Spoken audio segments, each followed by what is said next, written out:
Ow. I want to do the fucking... oh well. I also...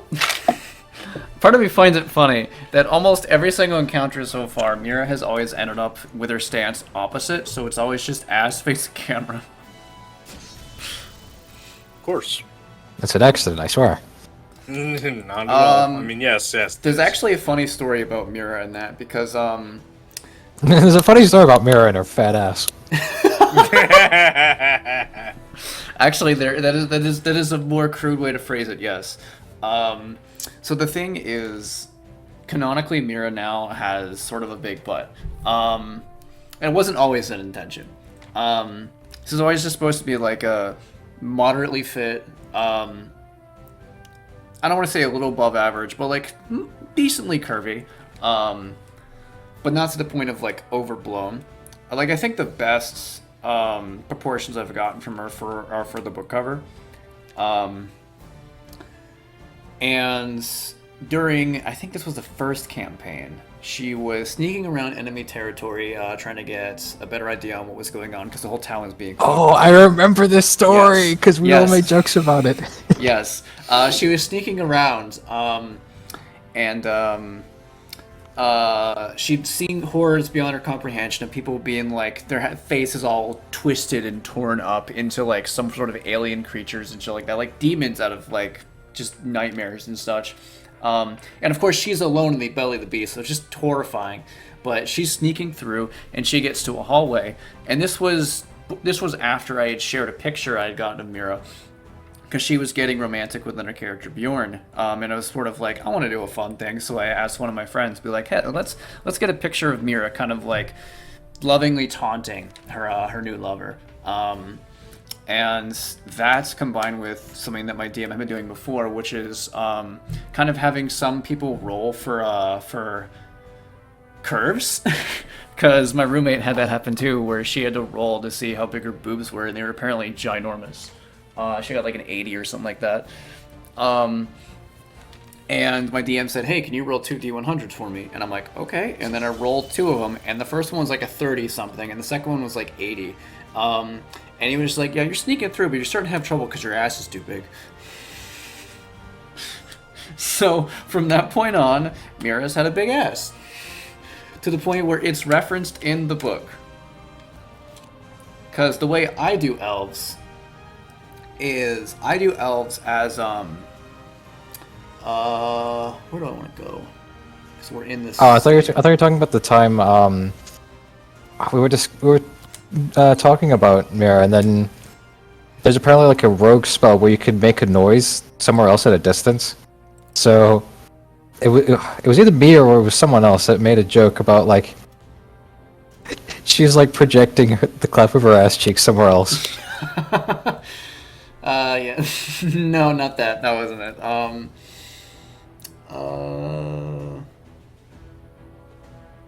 I'll buy this. Yeah, I got a lot of money. I'm fucking rolling in dough. Encounter rate plus. I mean, yeah, it'll be good for farming, I guess. I'll buy one of these. But shit, what was I saying? Because I forgot already. Damn it, I fucking forgot. What was I talking about before? I know I was talking about Mira's ass. Of course you remember that. Fuck off. I made Mira to be the kind of character that I find physically attractive. I can respect that now. I couldn't respect it before, but I can respect it now. What the fuck was I talking about? I don't know. But, yeah, but she kind of became sort of like the more curvy character, and then... Oh, you were talking about how you do elves. How I do elves, that's right. How I do elves is... they naturally have difficulty gaining muscle mass and fat. So they're naturally much more lithe than humans. And this is because they're more adept with magic, they didn't have as much need for muscle mass for going faster, because they use magic to make themselves go as faster, and they don't need fat because they can make themselves warmer with magic. So they have slightly above the bare minimum they need at most given points. So, and the way I do humans is more of the in-between. So Mira gets all of her curves from her father's side, because her father's human. And the joke was made about that because her parents, being parents, bring up, oh, what about your love life when they go to visit, when she goes to visit them. And they're like, oh, you know, like Bjorn is a character, someone you've been a lot with. And then her mom is just like, you know, like, oh, a lot of men do like women with more curve on them. And Mira's just like, yeah, I know. I get more of it from Dad, and if I ever get stuck, I'll have to curse him before I die. Something along those lines. But yeah, that's the way I do elves. That's why, like, it's very difficult to find like a thick elf. They're usually just much more beautiful than anything else. They're more of that you know, that finely You're not crafted looking beauty. hard enough then. Well, that's the way I do elves, motherfucker. You can always have someone who's part another race and have them be thick. That's the way I've molded into elves, though. Like, there are some ways to do... You can have a thick elf. I've had thick elves before. That's the way I usually do it when I'm writing, like, a book or a story, though. They're more of the... You look at them and you see a woman or a man, and they're just the physical attraction. It's not the sexual attraction. It's like, oh my god, they're like the pinnacle of beauty, you know? Ow, fucker. Hey, you don't have to explain your kink to me. I understand. Fuck off.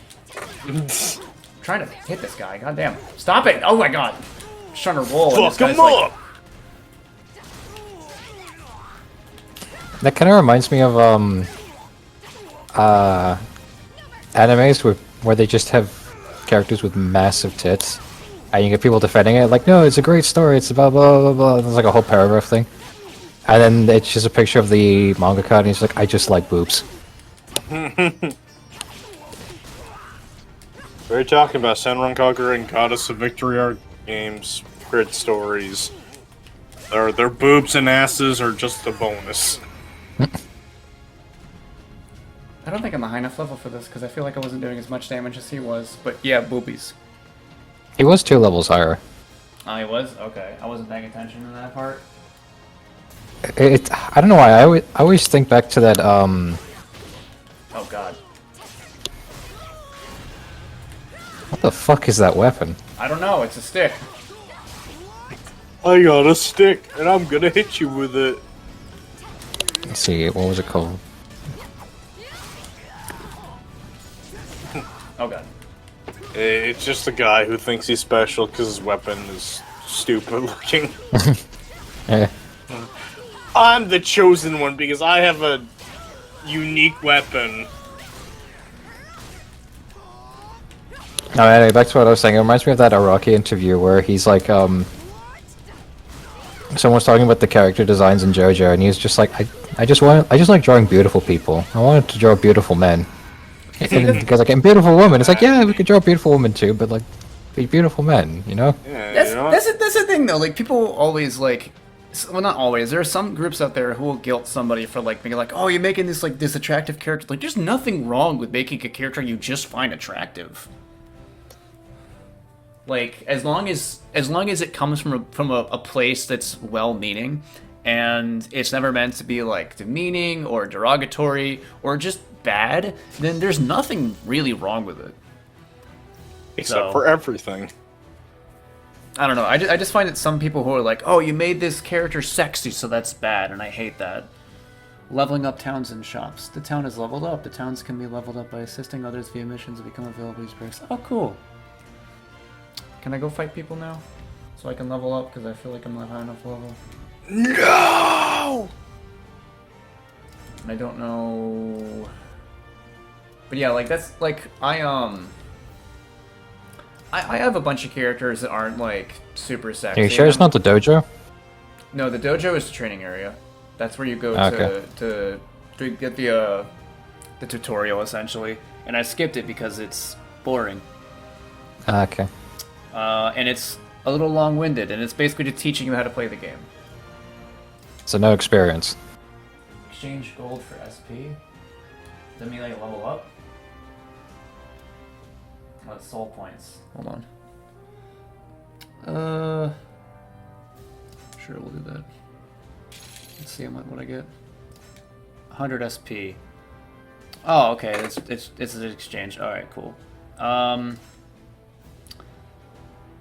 Is there anything for weapons that I want? No, I think I already checked that. So it's just a level 4 blade. Yes, just a level 4 blade. All right, let's do the story thing then. Yeah, I probably should have done this before doing anything else. But yeah, like there's nothing wrong with making a character you just find like attractive. I've had characters that aren't like super sexy, and some characters that are. Let's go to the market. I picked out a woman that's clear. Yeah, it's kind of like the two characters I have in the 2 campaigns you ran. Aesfidor was covered in armor and pelts and stuff, and Jin is just perpetually shirtless. Yeah. And he just flexes at enemies, just because he wants to piss them off. Like, it honestly just comes from the personality of the character, and I think, like, I got into another discussion, but I commented on someone's thing on Twitter, which being on Twitter was already a mistake anyway. But someone said that they hate safe sexy, which is like the sexy that they had a few examples, which were the new Ganondorf from the new Breath of the Wild, Tears of the Kingdom, which I found kind of odd. Then they had Cammy's design from Street Fighter 6. Since she's now wearing pants, because people hate the pants for some fucking reason. And then the one that confused me, Lady Dominatrice from Red Dead Redemption. I really don't get that one. Like, I get why people find her sexy, but I don't. I was see always that more as- into the daughters. I'm not gonna lie. That's fair. I mean, just just vampire lady is hot in general. But they had those examples, and my response was essentially, if a character's design fits their personality, then why does it matter? Like, Cammy's new design fits her backstory and her character so much more. Because it made more sense for, you know, like a badass warrior like her to finally be wearing pants.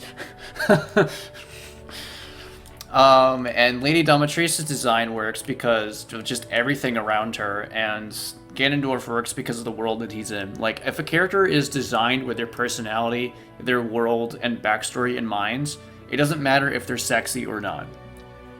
And if you go too one way or the other way, then it suffers. That's why Mira kind of fits that, I guess, safe, sexy kind of thing, because she's wearing, like, you know, like a good amount of clothing, and she has like armor, but it's very light because she's a very fast character. So yeah, like, ooh, I got new places to go to. I could go places. Yes. You can now explore different areas along the main routes of your journey. Through exploration, you can discover missions, gain levels, collect weapons, and make your character stronger. I'm looking at Tears of the Kingdom Ganon, and I get it. I still like Hyrule Warriors design Ganon better. Yeah. I'm trying to remember what Hyrule Warriors Ganon looked like. I'll post a picture. Because I think that design looks fucking cool. The Hyrule Warriors one? Yeah. Yeah, I like that one. That's probably my favorite design of Ganondorf. While the missions that require you to fight, those categorized as story or quest missions, can be played again from the player menu. Well, they will only award gold, so if I need money, then I could just farm that. Okay. Well, anyway, the world has opened up to us as Mira can now explore to our heart's content and go kick people in the face. And I feel like that's a good place for us to stop, since it's been about an hour or so. And I forgot our outro. Now you do it. Thank you guys so much for watching this episode of Soul Calibur 6. Join us next time for when we do more Soul Calibur 6 with Mira. Until then, I'm Noah the Bandicoot. I'm Shaun the MK Ninja.